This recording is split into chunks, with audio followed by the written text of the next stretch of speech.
My parents demanded my country house for my sister's baby. Mom snapped, she needs a real home.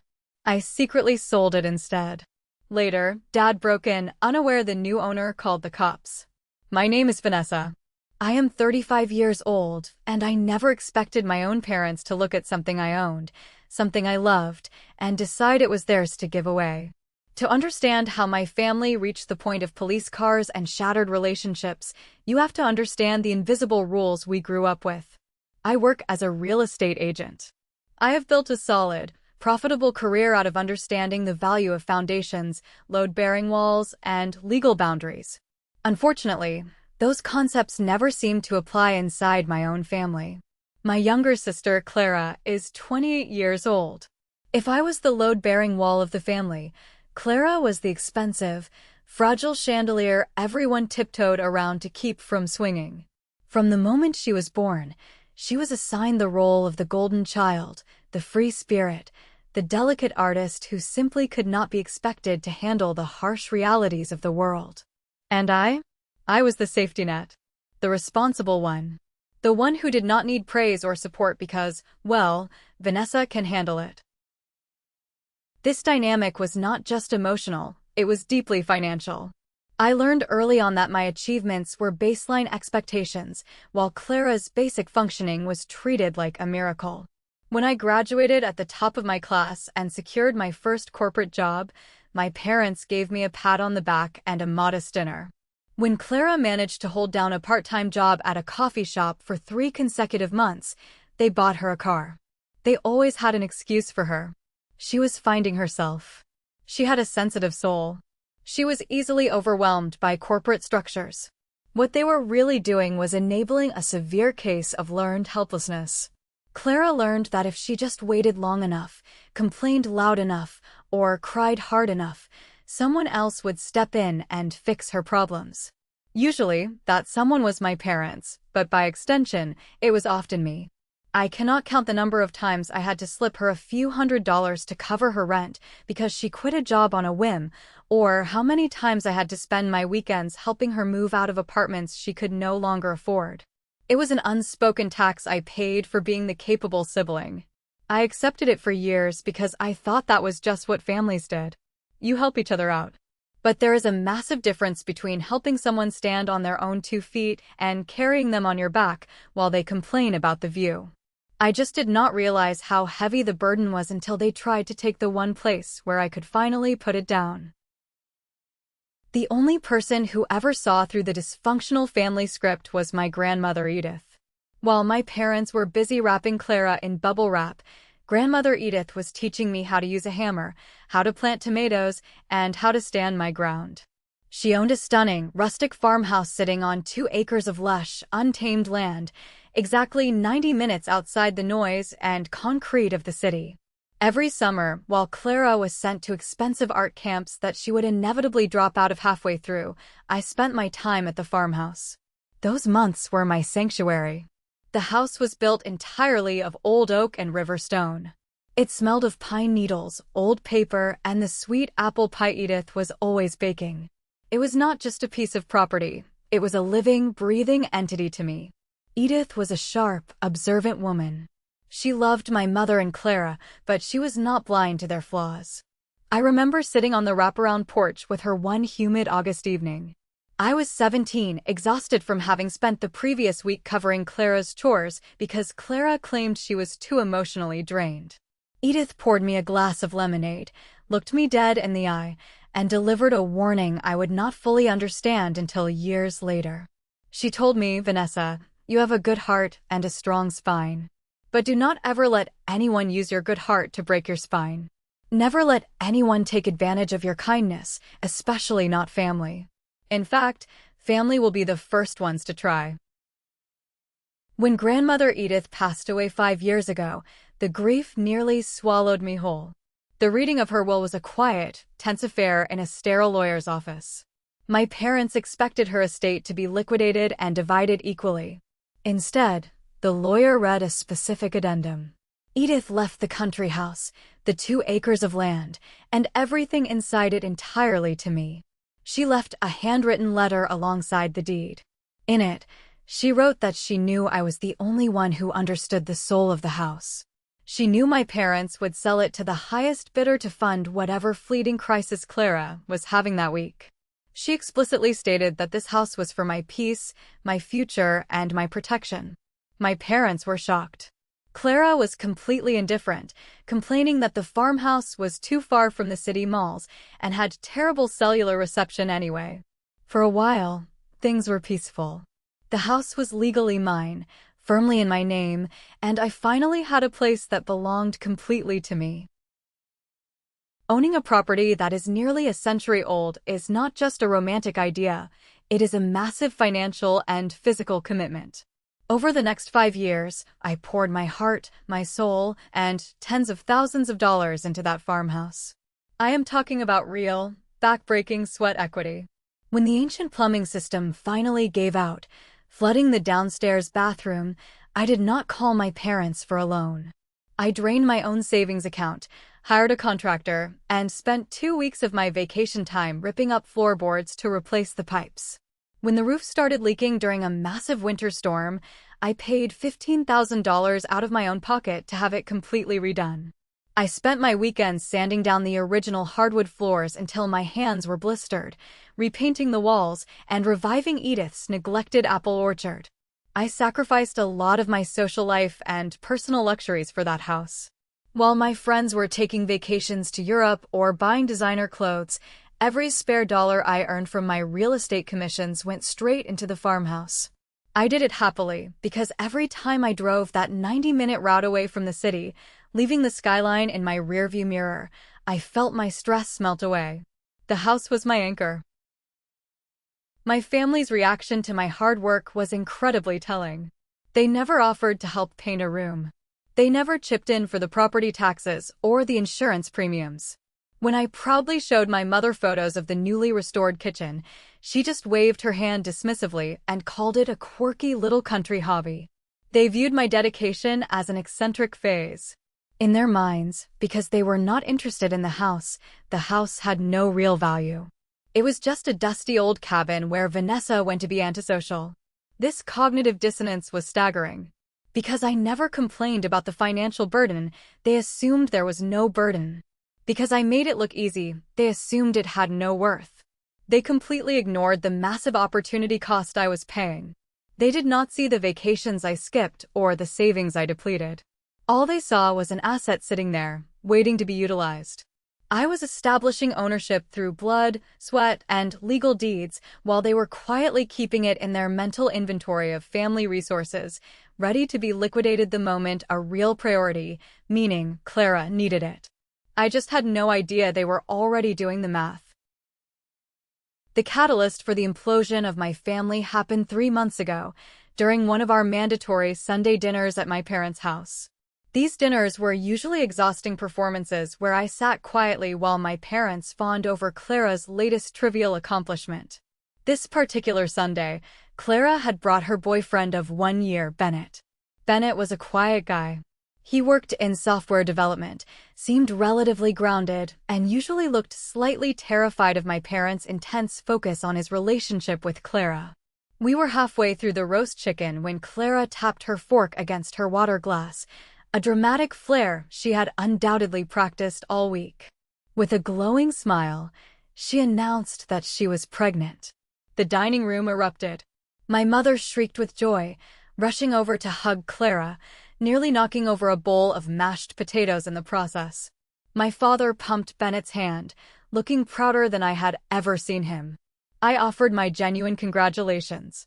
Despite our differences, she was my sister, and I was going to be an aunt.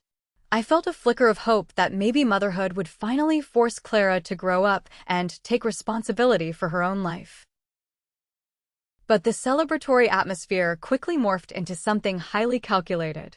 As my mother cut the cake, her tone shifted from pure joy to passive-aggressive concern. She sighed heavily, looking at Clara.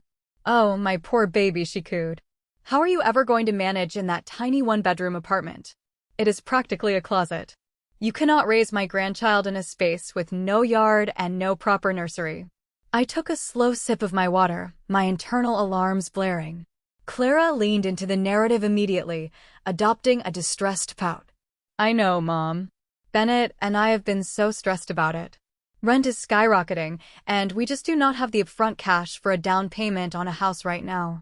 I just want my baby to have a real home. My father nodded gravely, cutting his steak with deliberate precision. Do not worry, sweetheart. Family takes care of family. We will figure something out. A baby changes everything. We need to look at all our available assets. The phrase, available assets, hung in the air. He did not look at me when he said it, but the implication was so heavy it practically cracked the dining table. I knew the playbook. I had seen this exact sequence of events before when Clara needed a car, when she needed her credit card debt cleared, and when she needed a deposit for her apartment. Step 1. Identify the crisis. Step 2. Declare it a family emergency. Step 3. Extract the solution from the most responsible person in the room. I kept my mouth shut, hoping I was just being paranoid, but the knot in my stomach told me the crosshairs were already locked onto my property. 2 weeks passed. The hints and passive-aggressive comments in our group chat became a daily occurrence. Links to expensive, 3-bedroom suburban homes were sent with captions like, "Wouldn't this be perfect for the baby?" followed by sad face emojis. I ignored them all, burying myself in my real estate work. Then came the next Sunday dinner. I arrived slightly late, exhausted from showing houses all weekend. Bennett and Clara were in the living room watching television. My parents were in the kitchen preparing the food. I dropped my coat in the hallway and walked toward the kitchen to offer help. The door was slightly ajar, and as I reached for the handle, I heard my father's voice. It was not his usual warm, fatherly tone. It was the crisp, clinical voice he used when discussing his investment portfolio. The market for country properties is incredibly hot right now, he was saying. City people are looking for escapes. If we list Vanessa's farmhouse by mid-spring, we can easily pull in at least $400,000, maybe more if we stage it right. I froze. My hand hovered inches from the wood. The air in my lungs turned to ice. Do you really think Vanessa will go along with it? My mother asked, her voice hushed but entirely clear. She is so attached to that dusty old place. She has to, my father replied smoothly, dismissing my feelings as if they were a minor logistical glitch. She is a single woman. She only goes out there on weekends anyway. It is completely absurd for her to hoard a 2-acre property while her pregnant sister is struggling in a cramped apartment. It is just sitting there doing nothing. We sell the farmhouse, take $300,000 to buy Clara a nice starter home in a good school district outright, and Vanessa can keep whatever is left over. It is the most logical redistribution of family resources. Redistribution of family resources. He spoke about my grandmother's legacy, my 5 years of sweat and tears, and my legal property as if it were a communal piggy bank he had the right to smash open. We will bring it up after dessert, my mother agreed, sounding relieved. I will remind her how much Edith loved family. She will cry a little, but she will do it. She always does what is right for Clara eventually. I stood in that hallway, experiencing a profound psychological shift. In the span of 60 seconds, the illusion of my family shattered completely. They were not just enabling Clara, they were actively plotting to strip me of my assets to fund her life, entirely behind my back. They had already appraised my home, allocated the funds, and planned the emotional manipulation tactics they would use to break my resistance. I was not a daughter. I was a financial stepping stone. I did not storm into the kitchen. I did not scream. I quietly stepped back, took a deep breath to steady the violent shaking in my hands, and walked into the living room to sit down. I endured the entire dinner in a state of hyper-awareness. Every smile my mother gave me looked like a threat. Every joke my father made sounded like a trap. Finally, the plates were cleared, and the apple pie was served. My father cleared his throat, adopting his most benevolent, patriarchal expression. Vanessa, he began, steepling his fingers. Your mother and I have been talking a lot about Clara's situation. With the baby coming, space is a real issue. We have come up with a wonderful solution that benefits everyone. Have you? I asked, my voice dangerously calm. I did not look at him. I kept my eyes fixed on my coffee cup. Yes, my mother chimed in, using her sugary, persuasive tone. We think it is time to sell the country house. It is a seller's market right now. We can get a fantastic price for it, enough to buy Clara and Bennett a beautiful home outright, and you would even get a nice little payout for your trouble. The sheer audacity of the phrase, for your trouble, almost made me laugh. I looked across the table at Clara. She was beaming, looking incredibly pleased with herself. I already looked at some paint swatches, Clara said brightly, completely oblivious to the tension radiating from me. I think the room you use for your office would make the perfect nursery. The natural light in there is just gorgeous. And Bennett can use the detached garage for his hobbies. She was not just talking about selling the house, she thought she was moving into it. Or selling it to buy something better. Either way, the entitlement was absolute. Let me make sure I understand this, I said slowly, placing both hands flat on the table. You want me to sell the house that Grandmother Edith left specifically to me? The house I have spent the last 5 years and tens of thousands of my own dollars renovating. You want me to sell my legal property so you can give the money to Clara? Family assets are for the family, Vanessa, my father said, his benevolent mask slipping slightly, revealing irritation. You do not need all that space. You are being selfish. Your sister needs a real home to raise her child. Then you buy her one, I fired back, making direct eye contact with my father. If you are so concerned about her living situation, open your own checkbook. Do not play the generous benefactor with my property. My mother gasped, clutching her pearls in a display of manufactured shock. Vanessa, how can you be so cold? She is your sister. She is pregnant. Her pregnancy is not a mortgage on my life, I stated, the cold logic cutting through their emotional manipulation like a scalpel. I stood up, grabbing my purse. The house is not a family asset. It is my house. My name is on the deed. I pay the taxes. I pay the insurance.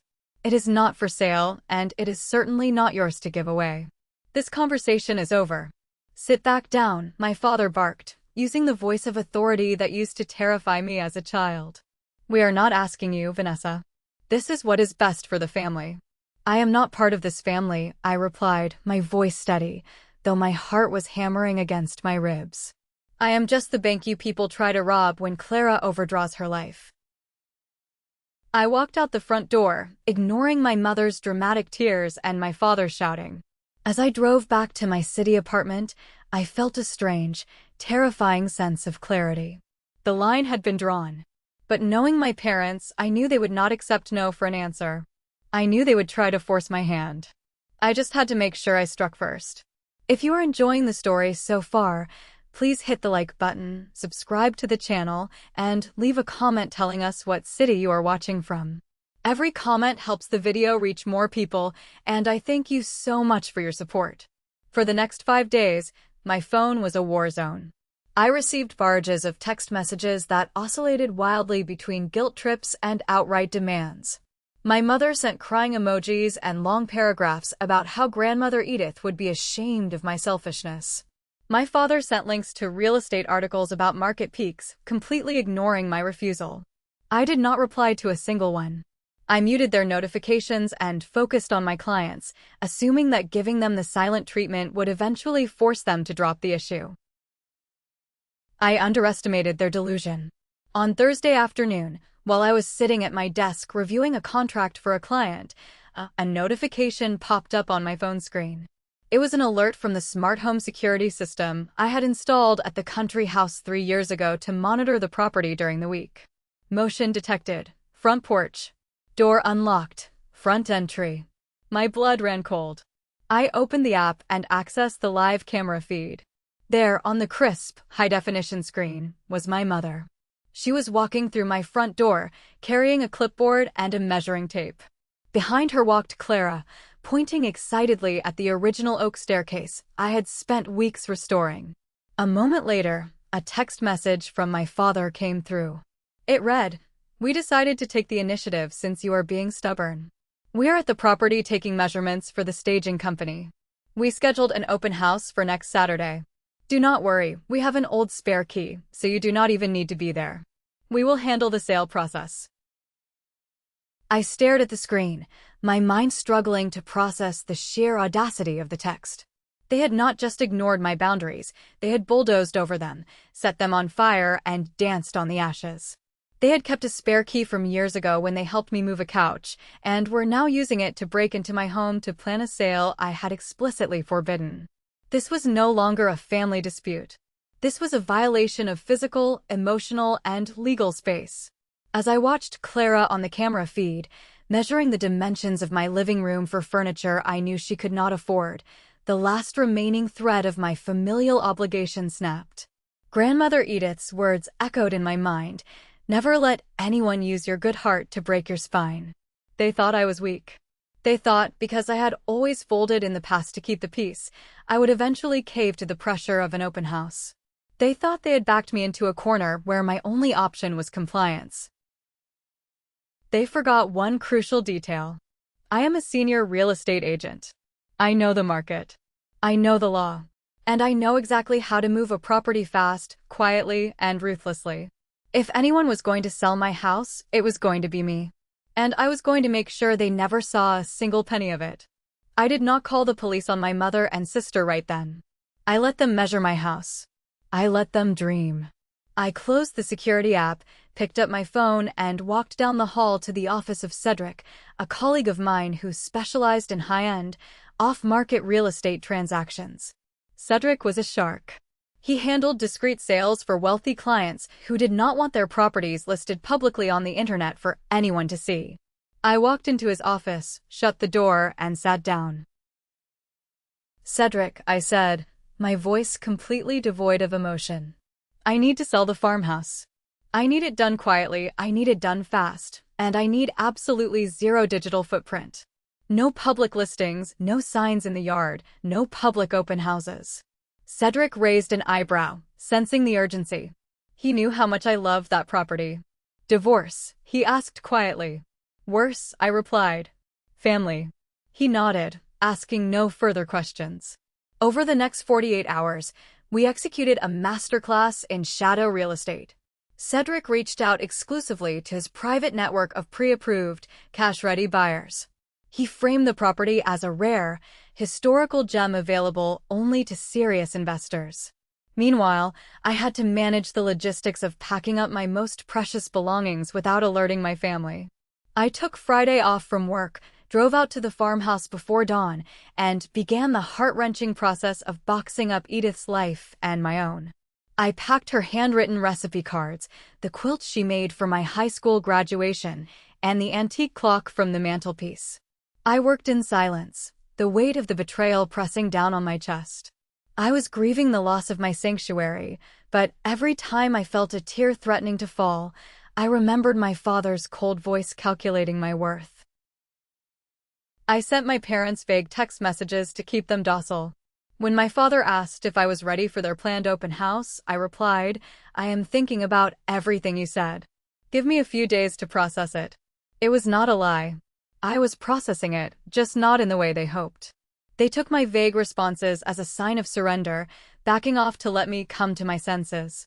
By Sunday evening, my car was packed with the irreplaceable items, and the house was staged to perfection. It looked exactly as my family had left it, but its soul had been carefully packed away in my trunk. I locked the door, changed the code on the smart lock just in case, and drove back to the city. I was ready. The showings began on Tuesday.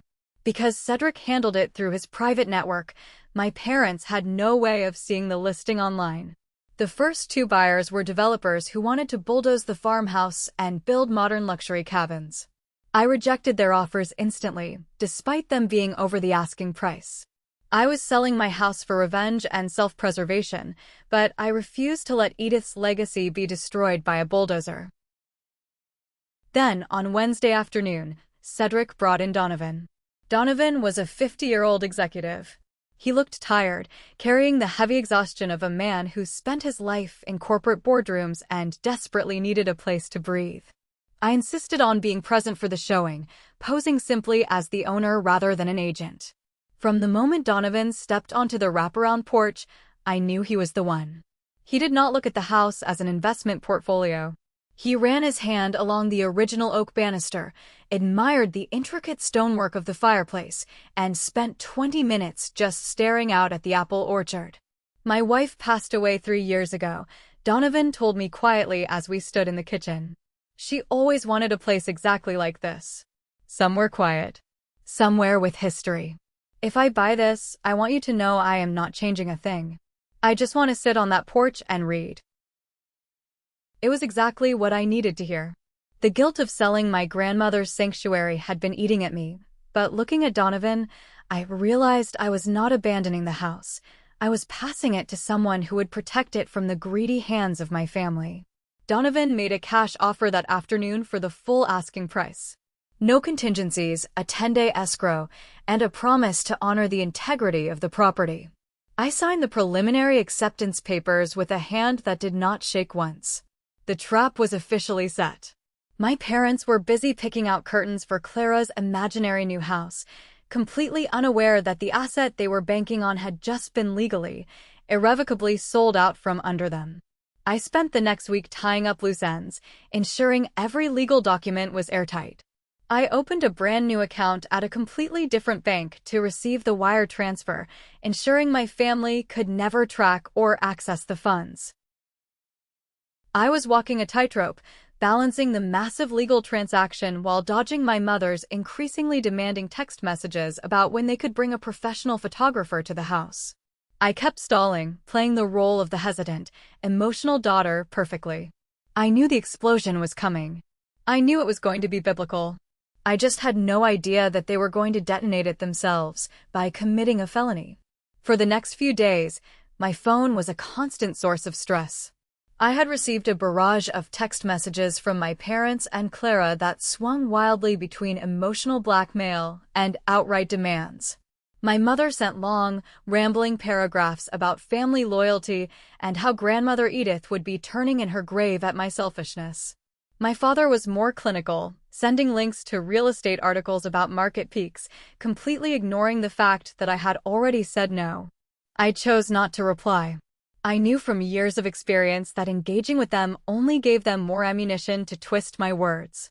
I muted their notifications and tried to focus on my clients in the city, hoping that if I remained a brick wall, they would eventually give up and look for another solution. I was dead wrong. On a Thursday afternoon, while I was sitting in my office reviewing a closing disclosure for a client, a sharp notification pinged on my phone. It was an alert from the smart home security system I had installed at the country house 3 years ago. I had set it up primarily to monitor for pipe leaks or storm damage during the week, but today, it caught something far more invasive. Motion detected. Front porch. Door unlocked. Front entry. My heart hammered against my ribs as I opened the app. The live high-definition feed showed my mother standing on my front porch, looking perfectly at ease. She didn't look like a burglar. She looked like a woman who felt she owned the place. She pushed the door open, using the old spare key she'd kept from a furniture delivery months ago, and walked right in. Behind her followed Clara, holding a clipboard and looking around the entryway with a proprietary air that made my blood boil. I watched, frozen in a mix of shock and fury, as they began to walk through my home. My mother pulled out a professional-grade measuring tape. They weren't just visiting, they were surveying. They were measuring the hallway, discussing where a stroller could be parked, and pointing at the original oak banister I had spent 50 hours hand-sanding the previous summer. Minutes later, a text message from my father arrived. It was the peak of audacity. He wrote, "Vanessa, since you are being difficult and refusing to see reason, we've decided to take the lead on this. We are at the property now taking measurements for a professional staging company. We've already scheduled an open house for next Saturday between 10 in the morning and 2 in the afternoon. We have the spare key, so don't worry about coming down. We will handle the paperwork and find a buyer who can close quickly so Clara can get settled before the baby arrives. Be reasonable for once." I stared at the screen until the words blurred. They hadn't just ignored my no. They had completely erased my existence as a legal adult and a homeowner. They were treating me like a child whose toys needed to be redistributed for the greater good of the family. The realization hit me with the force of a freight train. As long as I owned that house, I would never be free of their entitlement. They would always find a way to pick the lock of my life. I didn't call them. I didn't scream through the doorbell camera.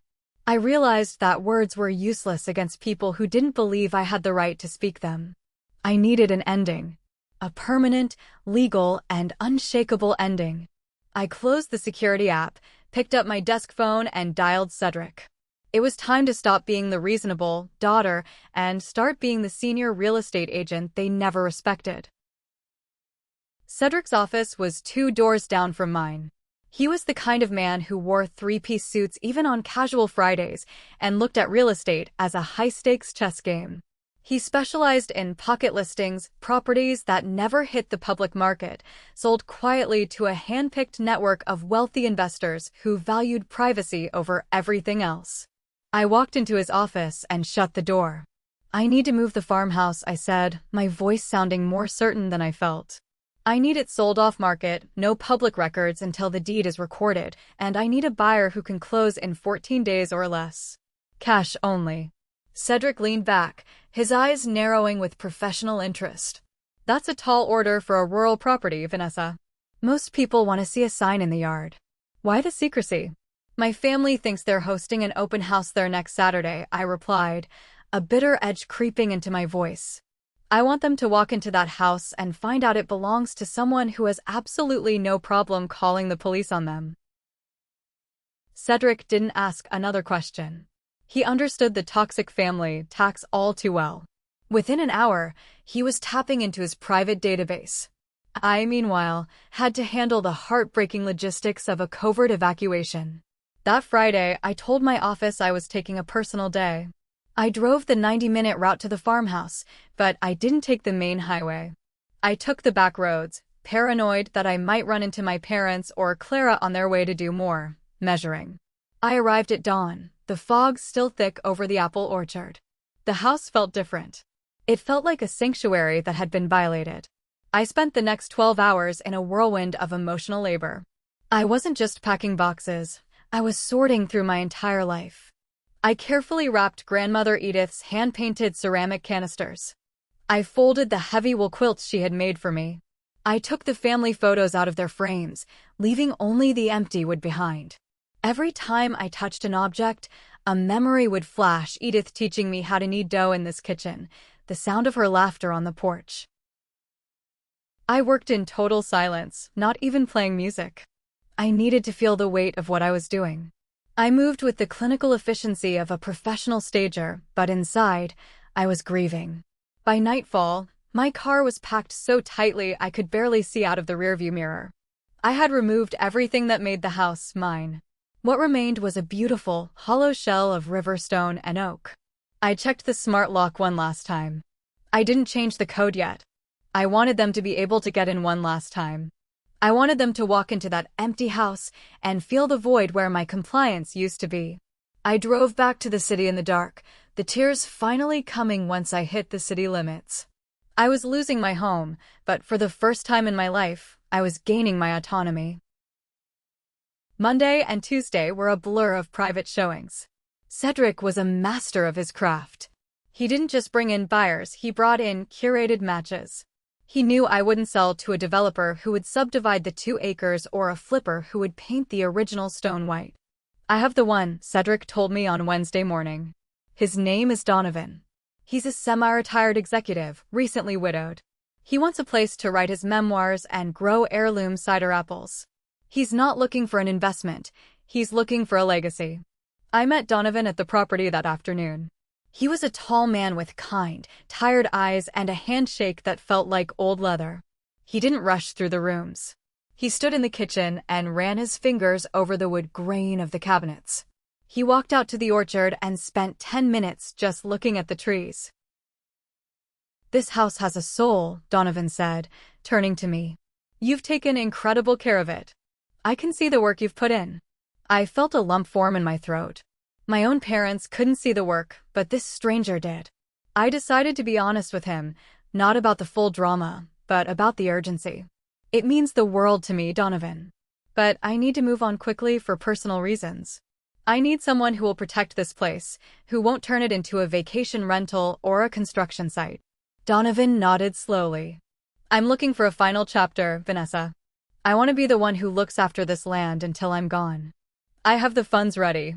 I can sign the papers today and close by next Friday. The price we agreed on was $450,000. It was a fair market value, maybe even a little high, but for a cash-and-carry deal with no inspections and a lightning-fast closing, it was a miracle. We signed the preliminary agreement right there on the kitchen island, the very spot where my mother had planned to serve snacks for her illegal open house. As Donovan drove away, I felt a strange sense of relief mixed with a lingering sadness. I wasn't just selling a house, I was passing a torch. I spent the rest of the week in a state of hypervigilance. I had to keep the ruse going with my family. My father sent a text on Wednesday night. Saturday is the big day, Vanessa. I hope you've cleared out your junk from the guest room. The stager says the house needs to look aspirational. We're expecting at least 20 families. This is going to be great for Clara. I replied with 4 simple words. I understand perfectly, Dad. He took it as a surrender. He had no idea I was currently reviewing the final title report. He had no idea that while he was dreaming of Clara's new nursery, I was preparing to hand over the keys to a man who would consider my father nothing more than a common trespasser. The trap was set, and the clock was ticking down to Saturday morning. The final 48 hours before the closing felt like living in a spy novel. As a real estate professional, I knew exactly how to navigate the technicalities, but the emotional toll was something I hadn't prepared for. Every time my phone buzzed, my heart rate spiked. My mother was now calling me twice a day, her voice full of a forced, syrupy kindness that I knew was just a mask for her triumph. She was already talking about the farmhouse in the past tense, as if it were a pile of cash already sitting in her purse. "I've found the most darling curtains for Clara's new place," she told me on Thursday morning. "We're thinking something with a floral pattern to match the country vibe of the farmhouse. It'll be such a beautiful tribute to Edith, don't you think? Using her house to start the next generation's life." I gripped my steering wheel so hard my knuckles turned white. "It's certainly a choice, Mom," I managed to say. "I'm just really busy with a big closing today. I have to go." It wasn't a lie. I was on my way to the title company's downtown office. I sat in a sleek, glass-walled conference room and signed a mountain of documents. I provided my wiring instructions for a brand new account I had opened at a bank my parents didn't even know existed. I didn't want a single digital breadcrumb leading back to my main accounts. When the final document was stamped and the notary congratulated me, I felt a massive weight lift off my shoulders. Legally, the house was no longer mine. The 2 acres, the orchard, the stone walls, and the memories were now the property of Donovan. I was now a woman with $450,000 and no home to go back to on the weekends. I spent Friday in a daze. I avoided the family group chat, which was blowing up with excitement about the open house. My father had even gone so far as to print out for sale flyers with his own contact information on them, completely ignoring the legal reality that he was not a licensed agent and had no right to represent the property. His arrogance was his blind spot. He truly believed that because he was the patriarch, his will was the law. I checked my security camera one last time that evening. The house was dark. Empty. I had deactivated the cameras and the alarm system as part of the transfer to Donovan. I didn't want to watch what was about to happen. I wanted to hear about it. I went to bed early, but I didn't sleep. I just lay there, staring at the ceiling, thinking about the 90-minute drive my parents would be making the next morning. They would be driving toward a dream that had already been sold, and I would be the one to tell them the news when the dust settled. Saturday morning arrived with a cruel, bright sun. I sat in my city apartment with a cup of coffee, the silence of the rooms feeling incredibly loud. I kept my phone on the table in front of me, waiting for the inevitable detonation. It happened at 10:15 in the morning. My father's caller ID flashed on the screen. I let it ring 3 times before I picked up. "Vanessa, thank God you answered." His voice was a jagged mess of panic and rage. In the background, I could hear the muffled sound of my mother sobbing and the shrill, indignant tones of Clara yelling at someone. "There is a man in the house, Vanessa. A complete stranger. He's got boxes everywhere, and he's claiming he owns the place." He nearly took my head off when I walked in with the stagers. "What man, Dad?" I asked, my voice as flat as a calm sea. "I don't know. Some big guy in a flannel shirt. He's calling us trespassers. He said if we don't get off the porch in 5 minutes, he's calling the police." "Vanessa, you need to get down here right now. Tell this lunatic who you are. Tell him he's made a massive mistake before he ruins the open house. We have people arriving in 20 minutes. I took a slow sip of my coffee. The 90-minute drive they had just completed was about to be the longest journey of their lives. "I can't do that, Dad." "What do you mean you can't? Get in your car. This guy is threatening us. He says he has a deed." "He does have a deed," I said, my voice finally gaining a sharp, cold edge. "His name is Donovan. He's the legal owner of the property. I sold the house to him last week, and the closing was finalized yesterday morning. The money is already in a private account. You aren't hosting an open house, Dad. You're committing a felony." The silence on the other end of the line was so profound I thought the call had dropped. I could practically hear the gears in my father's head grinding to a halt as his carefully constructed reality collapsed. You what?" he finally stammered. "I sold my house," I repeated, enunciating every syllable. "The house that was in my name. The house I paid for. The house you tried to steal from me. It's gone. And if you don't leave right now, Donovan will have every right to see you arrested. I'm getting in my car now, not to help you, but to make sure you don't embarrass this family any further in front of the police." I hung up before he could respond. I didn't rush. I took my time getting ready, putting on a professional blazer and my most expensive sunglasses. I wanted to look like the woman who had just made $450,000, not the daughter who had been bullied for 35 years. As I started the 90-minute drive, my phone began to explode with calls from my mother and Clara. I ignored them all. I had already said everything that needed to be said. The rest was just the sound of a falling empire. By the time I pulled into the gravel driveway of the farmhouse, the scene was even more dramatic than I had imagined. 2 local police cruisers were parked at an angle near the front porch, their blue and red lights flashing against the stone walls. A small crowd of confused-looking families, the potential buyers my father had recruited, were huddled near the end of the driveway, whispering and pointing. I saw my father first. He was standing near the porch steps, his face a terrifying shade of purple, gesturing wildly at a young, stoic-looking officer. My mother was sitting on the bumper of their SUV, her face buried in her hands, looking like a Victorian widow. Clara was pacing near the police car, shouting about her rights and the needs of her baby to anyone who would listen. Donovan was standing on the porch, looking remarkably calm. He was holding a folder, the closing documents I had given him, and he was talking quietly to the second officer. When he saw my car, he gave me a small, respectful nod. I stepped out of the vehicle and the air immediately felt electric. My father spotted me and charged forward. "Vanessa, tell this officer that this is a family dispute. Tell him you didn't actually sell the house. You were just upset." I stopped walking and looked him dead in the eye. I didn't flinch. "Officer," I said, looking at the man in uniform. "My name is Vanessa. I was the legal owner of this property until yesterday morning. I sold this house to Mr. Donovan in a private, cash transaction. My parents and my sister do not live here, they do not own this property, and they entered the premises today using a key that was never authorized for their use. They are trespassing on a private residence." The officer looked at my father, then back to me. "Sir, the deed check we just ran confirms what this woman and the gentleman on the porch are saying.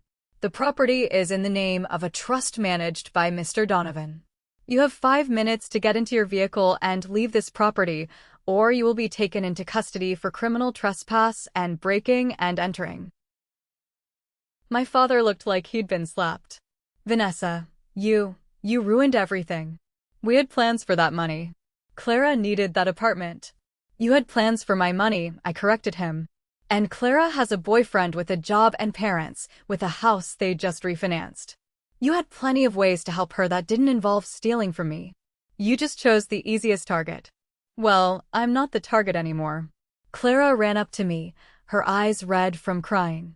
How could you be so selfish? This was for your niece. You've destroyed our family over a stupid house. No, Clara, I said, feeling a strange sense of pity for her. I saved myself from a family that didn't think I was a person. I hope you enjoy your new apartment. I'm sure Mom and Dad will find the money somewhere. The officers escorted them to their car. I stood with Donovan on the porch as their SUV kicked up dust, driving away from the farmhouse for the last time. The potential buyers had long since scattered. I'm sorry for the circus, Donovan, I said quietly. Don't be, he replied, tucking his folder under his arm. Every house has a history. Today, you just finished writing a very difficult chapter. Go home, Vanessa. You've earned some peace. I drove back to the city, the silence in my car finally feeling like a victory instead of a void. The immediate aftermath of the farmhouse sale was a scorched earth campaign led by my mother. Within 48 hours, every aunt, uncle, and distant cousin on the East Coast had received a wildly distorted version of the events. In my mother's narrative, I was a cold-hearted, greedy career woman who had tricked my elderly parents and my pregnant sister, selling the family homestead out from under them and disappearing with the loot. My phone was a graveyard of missed calls and judgmental text messages. My Aunt Carol sent a text that read, I never thought a few $100,000 would be worth more to you than your own sister's stability. Your grandmother would be heartbroken. I read it and felt a flicker of the old guilt, but then I remembered the image of my mother measuring my hallway for curtains. I realized that to them, family was just a word used to keep people in line. If you complied, you were family. If you set a boundary, you were a monster. I decided to lean into being the monster. I didn't reply to a single person. I didn't defend myself. I didn't send screenshots of the deed or the emails where my father threatened me. I realized that if these people truly knew me, they wouldn't need an explanation. And if they didn't know me, an explanation wouldn't change their minds. I blocked the most toxic relatives and muted the rest. I focused on my work. With $450,000 in the bank, the pressure to hit my monthly sales targets vanished, which ironically made me a better agent. I was more relaxed, more selective, and more successful. I spent my weekends exploring the city, going to museums and parks that I had always ignored because I was too busy driving 90 minutes to pull weeds at the farmhouse. I missed the house, of course. Sometimes I would wake up on a Saturday morning and instinctively reach for my car keys, intending to go check on the apple trees.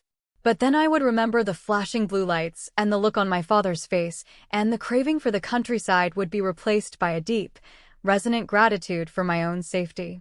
I was rebuilding my life on a foundation of truth instead of obligation, and while the process was lonely, it was also incredibly sturdy.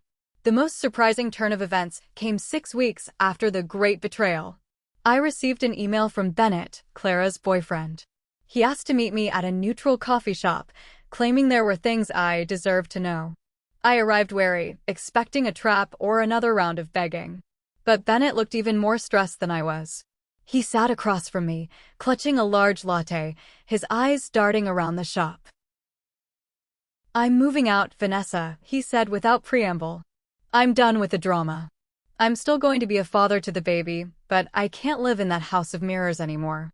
I watched him surprised. What happened? I started looking into the finances for the new apartment Clara wanted, Bennett explained. Your parents kept saying they were broke and that the farmhouse sale was the only way. But I did some digging. Vanessa, your parents didn't just refinance their house 6 months ago. They took out a $250,000 line of credit. They have nearly $300,000 in liquid cash sitting in a money market account right now. My breath caught in my throat. I had suspected they had money, but the sheer scale of the lie was staggering. They had the money for Clara all along? Every cent of it, Bennett said, nodding.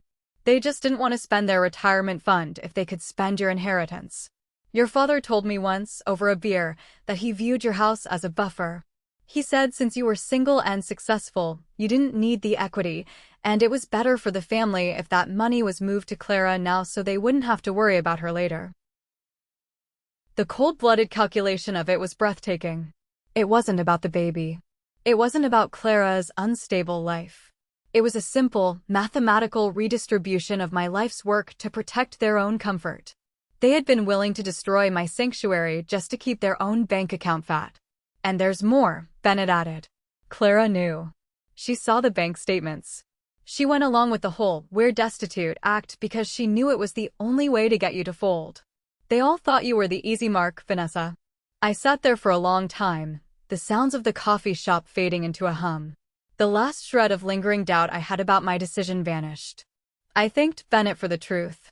He told me he was moving to a small condo across town and that he hoped I would eventually meet the baby on my own terms. As I walked out into the city air, I felt lighter than I ever had. The monster narrative my mother had created didn't matter anymore because I knew the truth.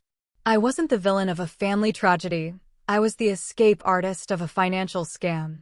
Clara gave birth to a daughter, Lily, in the middle of a hot July. I saw the announcement on a mutual friend's social media page, a tiny, wrinkled face wrapped in a hospital blanket. Despite everything, my heart softened. That little girl didn't choose her parents or her grandparents. She was just a new life, untainted by the greed and manipulation that had defined our family for so long.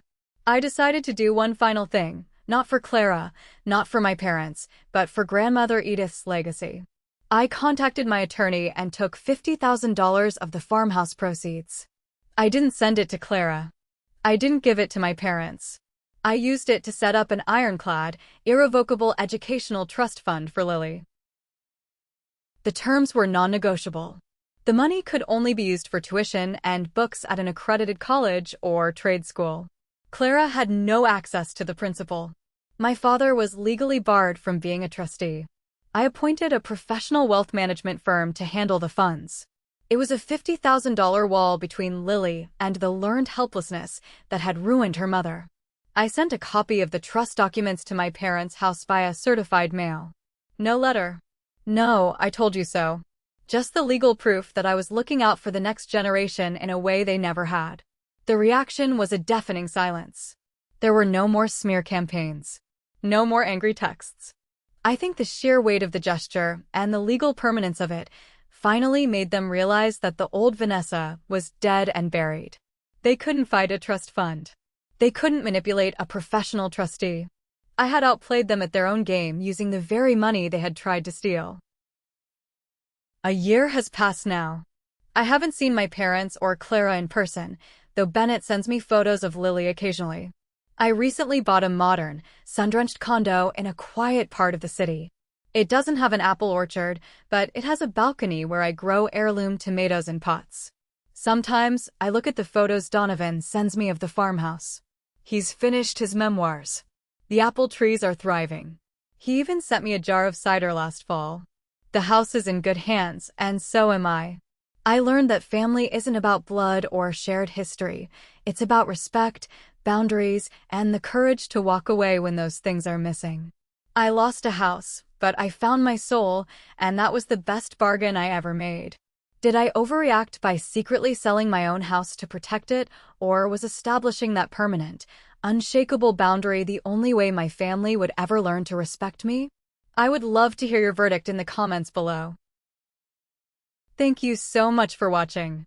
If you have not subscribed yet, please hit that like button, subscribe to the channel, and join our community for more deep dives into the complex, and sometimes toxic, dynamics of family relationships. See you in the next video.